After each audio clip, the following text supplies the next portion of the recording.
Boa noite, você vai ver no Brasil TV de hoje. O país atinge a triste marca de 600 mil mortes por Covid. Marcelo, a ONG Rio de Paz fez um ato na praia de Copacabana, na zona sul do Rio de Janeiro, e estendeu 600 lenços brancos para homenagear as vítimas da Covid-19 em todo o Brasil. Já já eu trago os detalhes no Brasil TV. A polícia encontra 40 bois mortos numa fazenda no Mato Grosso. A suspeita é que eles morreram de desnutrição. E ainda começam as celebrações do Círio de Nazaré, no Pará. Marcelo, hoje a gente acompanhou a procissão do traslado, em que a imagem peregrina percorreu 3 municípios da região metropolitana de Belém. Já já a gente mostra aqui no Brasil TV. Hoje é sexta-feira, dia 8 de outubro, e o Brasil TV já está no ar.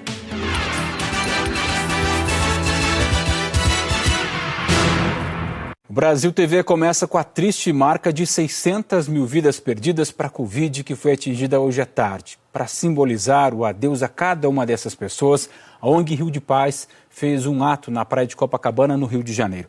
A Marcele Setúbal acompanhou.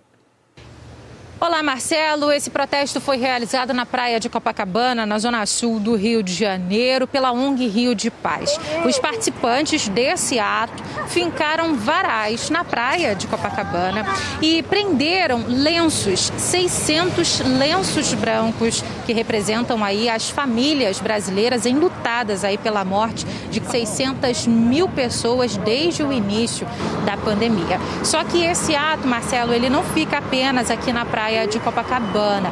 Todo esse material, todos esses lenços vão ser levados para os senadores que fazem parte da CPI da Covid lá em Brasília. E quem vai levar todo esse material é o taxista Márcio Antônio Nascimento. O Márcio perdeu o filho por causa da Covid-19 e no ano passado protagonizou uma cena que ficou marcada aí na memória de todos os brasileiros. Ele recolocou as cruzes que tinham sido fincadas ali na praia de Copacabana, também num ato realizado pela ONG Rio de Paz para lembrar aí as pessoas que morreram naquele momento por causa da Covid-19. Essas cruzes tinham sido retiradas por uma pessoa que passou por ali, não gostou, não se sensibilizou com o ato que estava acontecendo e simplesmente chutou, tirou aquelas cruzes.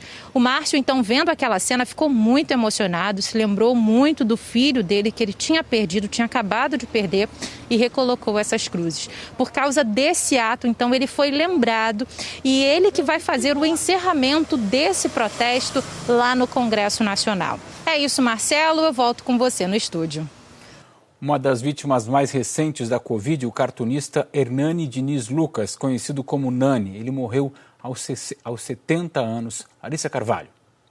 Nani estava internado em Belo Horizonte desde a semana passada. Durante toda a pandemia, ele ficou isolado em casa em Esmeraldas, cidade vizinha daqui de BH, na região metropolitana, onde nasceu. O cartunista de humor ficou muito conhecido por causa da tirinha Vereda Tropical que ele criou, que era publicada em vários jornais pelo Brasil na década de 1980. A Nani trabalhou ao lado de Chico Anísio como roteirista em Chico Total e também na Escolinha do Professor Raimundo. Ele também escreveu textos para os programas Caceta e Planeta, Sai de Baixo e Zorra. Ao longo da carreira, Nani foi muito reconhecido por autoridades do humor e também por premiações internacionais. Nani fazia parte do grupo de risco para a Covid-19. Ele ficou conhecido na medicina brasileira por enfrentar, em apenas um mês, 3 transplantes de fígado. De Belo Horizonte, Larissa Carvalho. A taxa de ocupação de leitos públicos de UTI para a Covid caiu cerca de 80% nos últimos 4 meses em Mato Grosso do Sul. Cleto Kipper. Oi, Marcelo. Em setembro, o hospital que é referência no tratamento da Covid teve queda de 70% no número de internações e 74% em mortes pela doença no comparativo com o mês anterior. Essa redução também já é uma realidade nos números gerais do estado. A Secretaria de Saúde de Mato Grosso do Sul comparou os casos confirmados no pior mês da pandemia, junho deste ano, com o mês mais tranquilo, setembro. A queda foi de 90%. É quase o mesmo índice de redução das mortes. O mês de abril foi o que registrou mais óbitos pela Covid desde o início da pandemia, 1.400. Em setembro, foram 145. Para os especialistas, Mato Grosso do Sul vive o melhor momento da pandemia. A queda nos números da Covid está relacionada com o avanço da imunização contra a doença. Marcelo. Porto Velho reduziu o intervalo entre as doses da vacina da Pfizer para 50 dias. Fábio Diniz. Olá, Marcelo. A Prefeitura de Porto Velho decidiu reduzir o intervalo de aplicação entre a primeira e a segunda dose da vacina Pfizer. Agora, os moradores da capital de Rondônia podem tomar a primeira e a segunda dose da vacina no intervalo de 50 dias. De acordo com a Prefeitura, pelo menos 100 mil pessoas necessitam tomar a segunda dose da vacina Pfizer. E essa mudança, de acordo com o município, tem como principal objetivo acelerar a imunização dessas pessoas, porque aqui no estado e na capital já foram registrados casos de Covid-19 provocadas pela variante Delta. A Prefeitura também informou que esse novo prazo de intervalo já está em vigor nos pontos de vacinação. Marcelo. Amanhã vai ser o dia D de vacinação em Rio Branco. Kessia Mello. Oi, Marcelo. Aqui em Rio Branco, capital do Acre, o dia D vai contar com mais de 60 pontos de vacinação. A expectativa da Prefeitura é vacinar 8 mil pessoas com a primeira e segunda doses e também com a dose de reforço. A saúde quer alcançar principalmente aquelas pessoas que estão com a segunda dose da vacina atrasada. Por isso, vai colocar pontos de vacinação em 2 supermercados da capital. Marcelo. Em Manaus, a polícia investiga uma empresa de metais suspeita de receber material roubado. Marcelo Moreira. Oi, Marcelo. A Polícia Civil cumpriu mandados de busca e apreensão nesta empresa de sucata por suspeita de receptação de materiais metálicos. Durante a operação, 2 pessoas foram presas. Segundo o delegado titular da Delegacia Especializada em Roubos, Furtos e Defraudações, os suspeitos estariam vendendo para esta empresa produtos roubados da concessionária de energia do Amazonas. A empresa nega que houve negociações para a compra dos resíduos. A polícia agora segue com as investigações com base nos depoimentos dos representantes da concessionária de energia e da empresa alvo da operação. Eu volto com você, Marcelo. O Ministério Público de Alagoas fez hoje uma operação contra uma organização criminosa que é suspeita de fraudes em um consórcio de um aterro sanitário. Brenda Magalhães. Oi, Marcelo, isso mesmo. Grupo de Autuação Especial e Combate ao Fraudes no Aterro Sanitário de Olho d'Água das Flores, no sertão de Alagoas. Segundo as investigações, o prejuízo aos cofres públicos dos 17 municípios da região, que fazem parte do Consórcio Intermunicipal para a Gestão de Resíduos Sólidos, foi de cerca de 6 milhões de reais. Ainda de acordo com o MP, a prática de fraudes à licitação, peculato e lavagem de capitais foram registrados na gestão do ex-prefeito de Olho d'Água, Carlos André Paes Barretos dos Anjos. Inclusive, ele foi o presidente do consórcio e é suspeito de participar do esquema com enriquecimento ilícito. A operação cumpriu 6 mandados de busca e apreensão, sendo 2 em Olho d'Água das Flores, um deles na residência do ex-prefeito e outros 4 aqui em Maceió. Alguns bens foram apreendidos, como carros, documentos com registro de contratos e movimentação financeira, notebooks, celulares, além de mais de 50 mil reais em espécies. Todas as provas recolhidas serão analisadas e devem compor o inquérito. O ex-prefeito ainda não se posicionou. Eu volto com você, Marcelo. Já a polícia da Bahia prendeu 3 suspeitos numa ação contra o tráfico de drogas na região metropolitana de Salvador. Mauro Anchieta. Olá, Marcelo. A operação da Polícia Civil foi em Salvador e na cidade de Dias d'Ávila, na região metropolitana. A ação de hoje foi um desdobramento da Operação Cangalha, que é realizada em parceria com os outros estados do Nordeste e também com o Ministério da Justiça, para desarticular grupos criminosos que atuam em toda a região.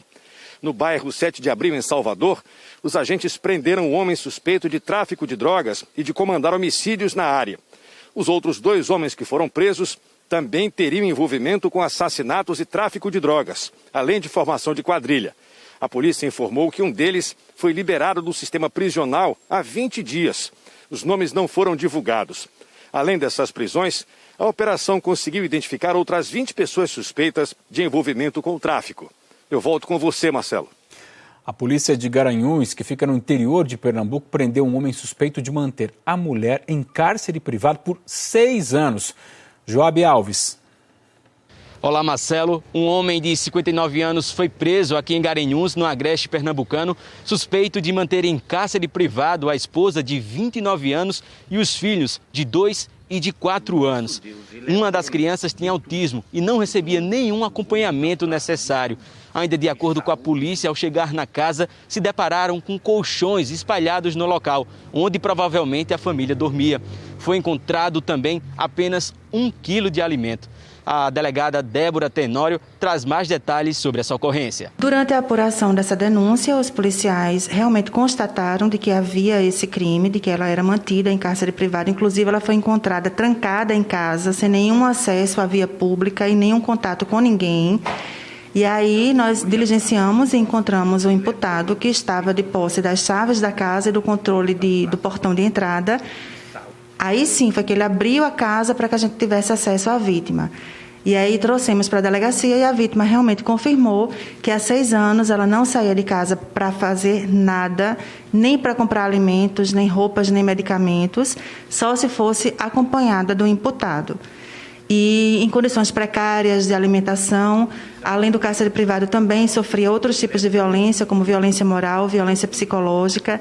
E esse indivíduo também já responde a outros crimes investigados pela Polícia Civil de Pernambuco, dentre os quais estupro de... Desta sexta-feira, o juiz decidiu pela prisão preventiva do suspeito. Ele foi encaminhado para a cadeia pública aqui de Garanhuns. A Justiça de Goiás decretou novamente a prisão daquele médico ginecologista suspeito de abusar de pelo menos 50 pacientes. Bruno Mendes. Olá, Marcelo. O médico ginecologista Nicodemos Júnior, de 41 anos, desta vez foi preso no apartamento onde mora na cidade de Anápolis. O profissional já era investigado pela polícia, suspeito de cometer crimes sexuais contra mais de 50 mulheres. As vítimas relataram para a polícia que o médico acabava cometendo esses crimes durante e também depois dos atendimentos. Nicodemos Júnior chegou a ser preso no final de setembro, mas conseguiu na justiça o direito de responder ao processo em liberdade. Ele estava usando uma tornozeleira eletrônica. Desta vez, o profissional foi preso por conta de um inquérito conduzido pela Polícia Civil de Abadiânia. O delegado recebeu denúncias de mais 4 mulheres que também contaram terem sido vítimas do médico que realiza atendimentos em uma clínica aqui da cidade. O delegado conseguiu, por meio da justiça, o mandado de prisão preventiva que foi cumprido na manhã desta sexta-feira. Nicodemos Júnior foi ouvido aqui na delegacia de Abadiânia. Segundo o advogado, Nicodemos Júnior continua negando todas as acusações e diz que era mal interpretado pelas pacientes. O advogado, inclusive, acha que a prisão não era necessária neste momento, porque o profissional já era investigado em outras situações e estava sendo monitorado por uma tornozeleira eletrônica. Moradores de Emilianópolis, que fica no interior de São Paulo, encontraram hoje uma bebê recém-nascida num terreno baldio. Bill Pascoaloto. Oi, Marcelo. Aqui em Emilianópolis, cidade que fica na região oeste do estado de São Paulo, um bebê recém-nascido foi encontrado num pasto bem pertinho da cidade. Segundo as informações da Polícia Militar, a criança foi achada nesse espaço aqui por volta das 11 da manhã, depois que os vizinhos escutaram uma movimentação e daí vieram até o local. A criança foi resgatada com vida, foi levada até o pronto-socorro da cidade. Por lá ela recebeu os cuidados médicos iniciais e foi encaminhada para o Hospital Regional de Presidente Prudente, cidade que fica a cerca de 60 quilômetros aqui do município. Eu conversei com o delegado responsável pela toda a investigação, Dr. Daniel Vildes, e ele disse que agora a perícia vem até o local, vai averiguar todas as causas e vai continuar investigando para tentar descobrir como que tudo ocorreu. A criança é uma menina e ela está bem, né? Tudo correu bem, ela está bem e chegou a informação de que o peso dela é de pouco mais de 2,6 kg. Ela foi encaminhada para Presidente Prudente apenas por precaução, mas parece que tudo está bem com ela.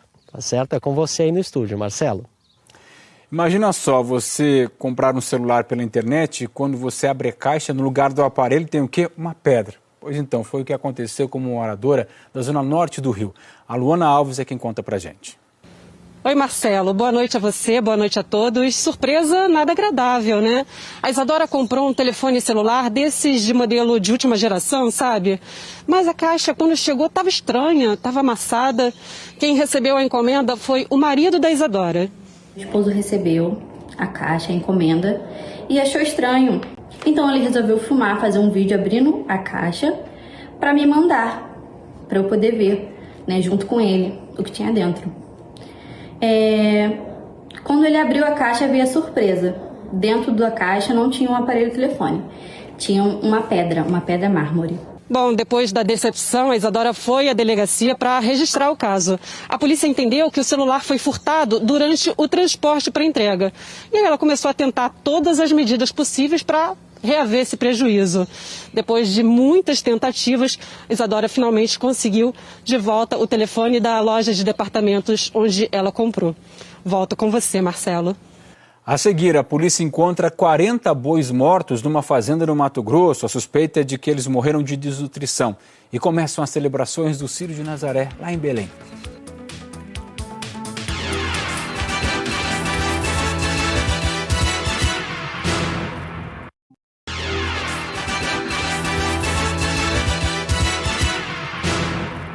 Brasil TV está de volta com uma suspeita de crime ambiental. A polícia encontrou 40 bois mortos numa fazenda do Mato Grosso. Carlos da Cruz conta que a suspeita é de que eles morreram de desnutrição. Oi, Marcelo, é isso mesmo. A polícia militar chegou até a fazenda em Araguaiana depois de receber uma denúncia. 40 bois foram encontrados mortos no local e vários outros desnutridos. Uma ONG de proteção animal acompanhou a fiscalização. O gerente da propriedade disse à polícia que os animais teriam morrido por causa da forte estiagem deste ano.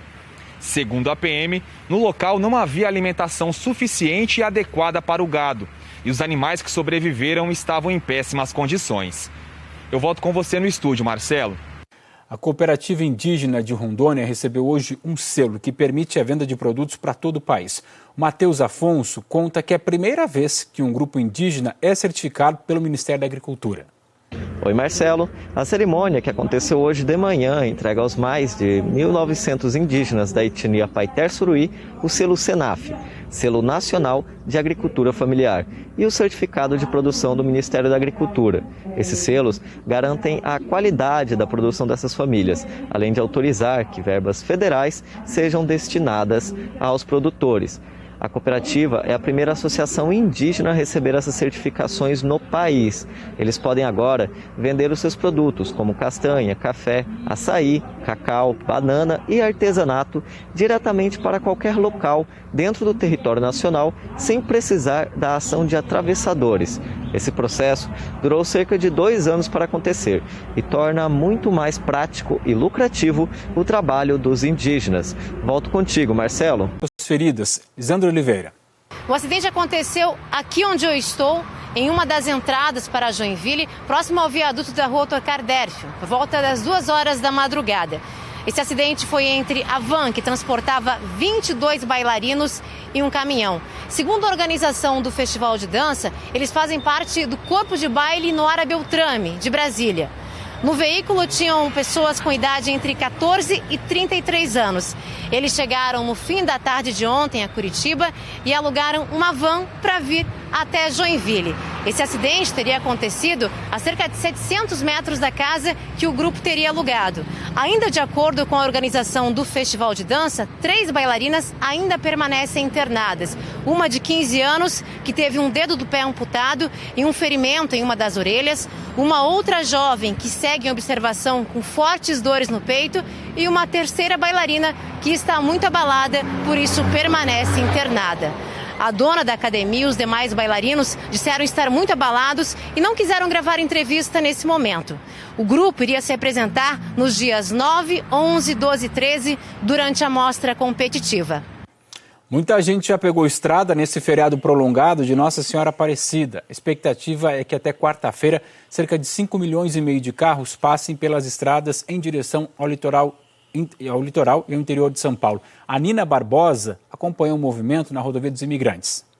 Oi, Marcelo. A expectativa é que até 380 mil veículos desçam a serra nesse feriado prolongado da Padroeira do Brasil. A Polícia Rodoviária faz um alerta para os motoristas, porque tem previsão de chuva para os próximos dias. Já choveu hoje de manhã aqui no sistema Anchieta Imigrantes, teve acidente e fica esse alerta para ter atenção redobrada nas estradas. A média de ocupação de hotéis aqui no litoral já chegou a 90%. Então, muita gente, muitos turistas devem procurar as praias aqui do litoral nos próximos dias, mesmo com previsão de chuva.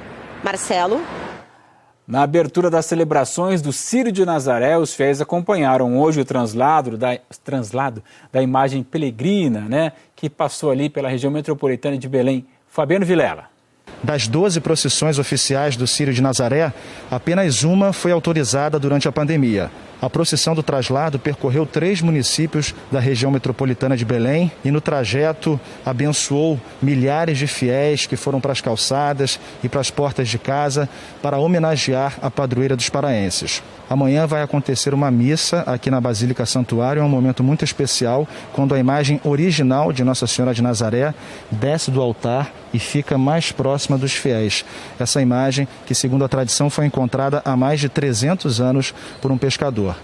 No sábado, terá uma apresentação especial da Esquadrilha da Fumaça e no domingo, a imagem peregrina de Nossa Senhora de Nazaré fará um sobrevoo de helicóptero no trajeto original do Círio de Nazaré, saindo da Catedral Metropolitana até aqui a Basílica Santuário, no centro de Belém. Aquela imagem que a gente está acostumado a assistir com milhões de fiéis nas ruas, infelizmente não vai ter este ano, mas Nossa Senhora vai abençoar os devotos lá do alto. Marcelo. Amém. Hoje é dia do nordestino e o Matheus Sampaio foi até o Museu do Nordeste no Recife e mostra um pouco da riqueza cultural dessa região. Oi, Marcelo. A gente vai falar de um dia muito importante para nós nordestinos. Povo que não gosta muito de conversa ao pé do vidro não, mas adora um chameguinho e também um cheirinho no cangote. Que tal? A gente está falando do Museu do Homem do Nordeste. A gente está num local que foi fundado em 1979 por Gilberto Freire, escritor, sociólogo, preocupado em manter a identidade do povo nordestino. Então, a região Nordeste toda está representada nesse local.